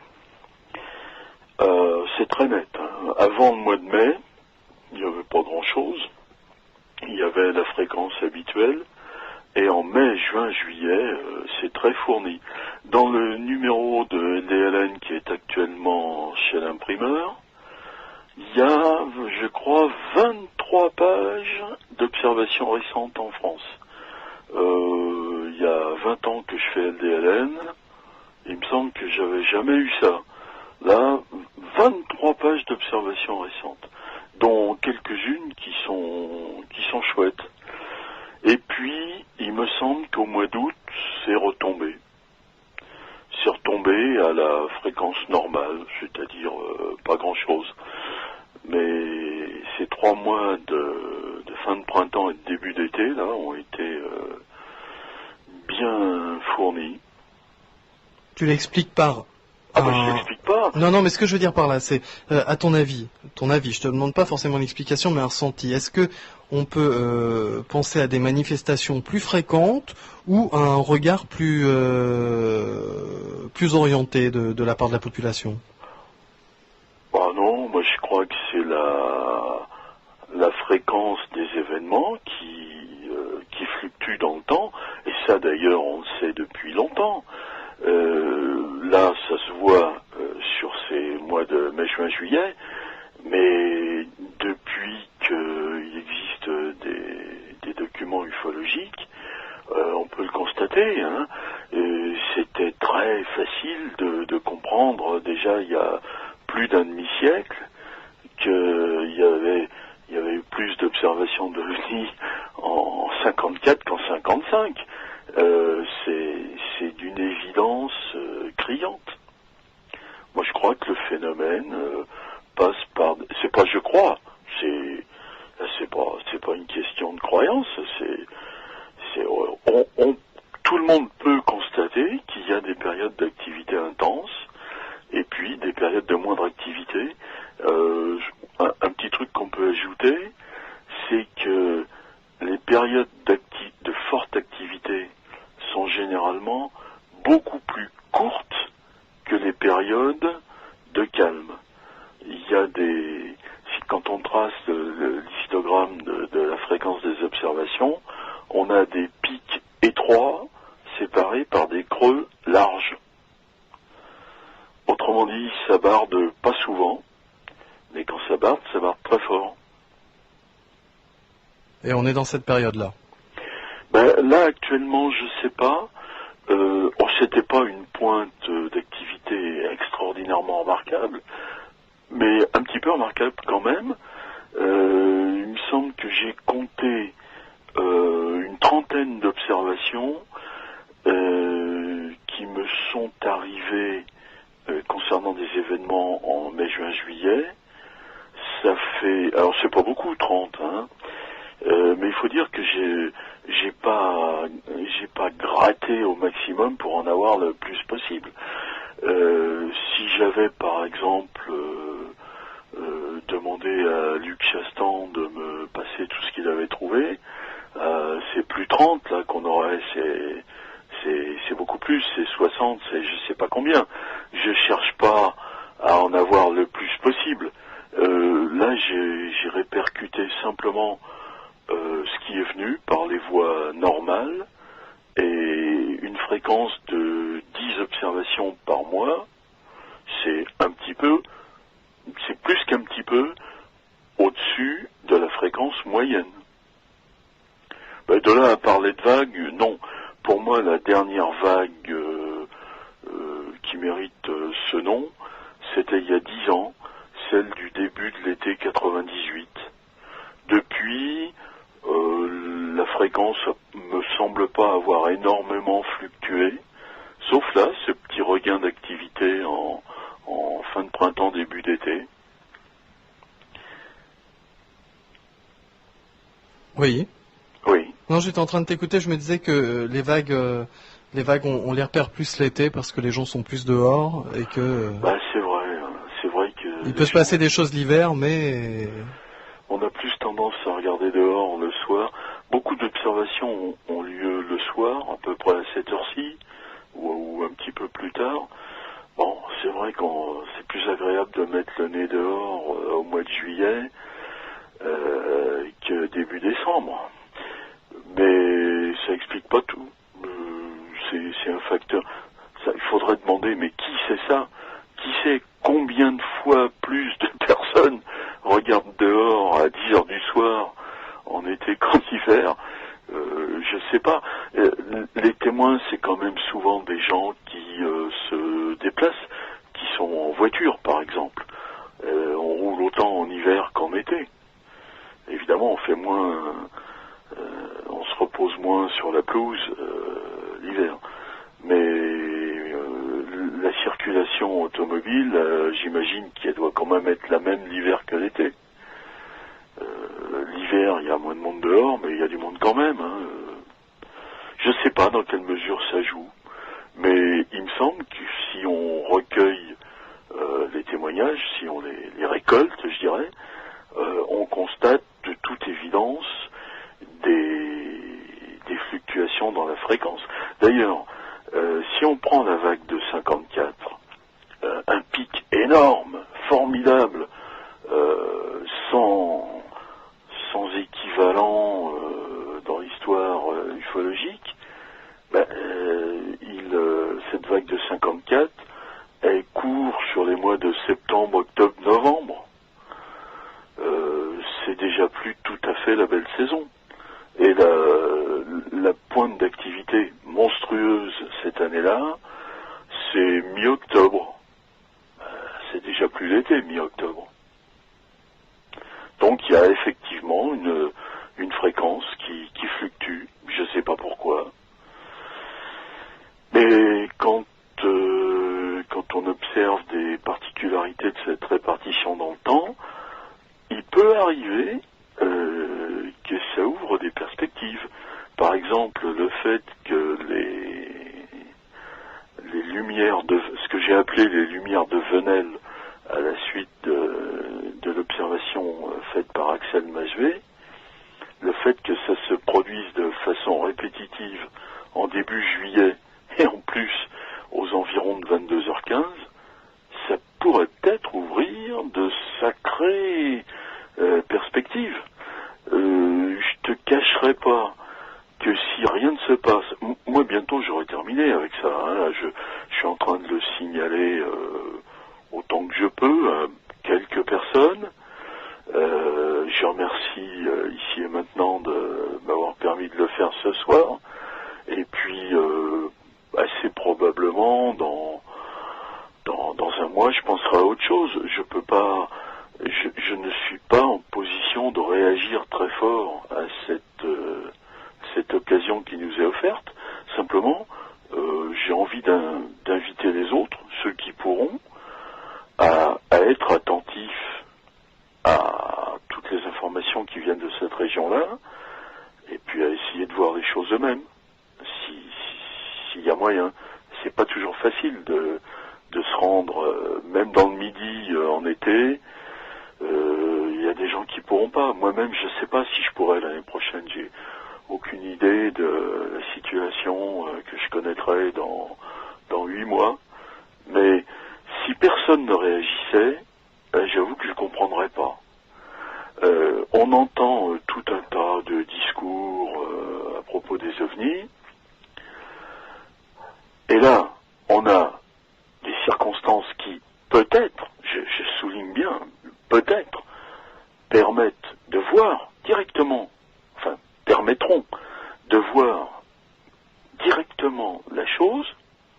Si personne ne se manifeste, là, j'avoue que je comprendrais pas du tout à quoi on joue.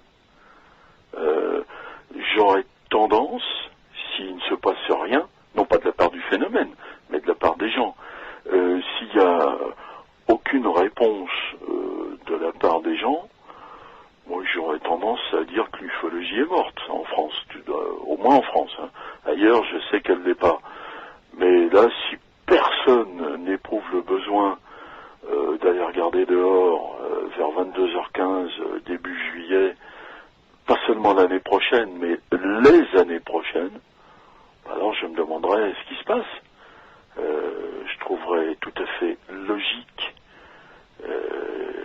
d'essayer de regarder la chose, et si ça se produit pas, si personne ne manifeste d'intérêt pour ça, moi je le ressentirais comme un non-sens, mais pas comme une catastrophe.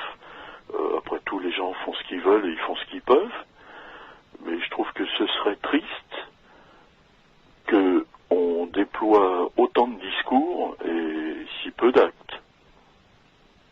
Joël, merci beaucoup d'avoir participé à cette émission. Mais c'est moi qui te remercie infiniment. Et à très bientôt. À bientôt.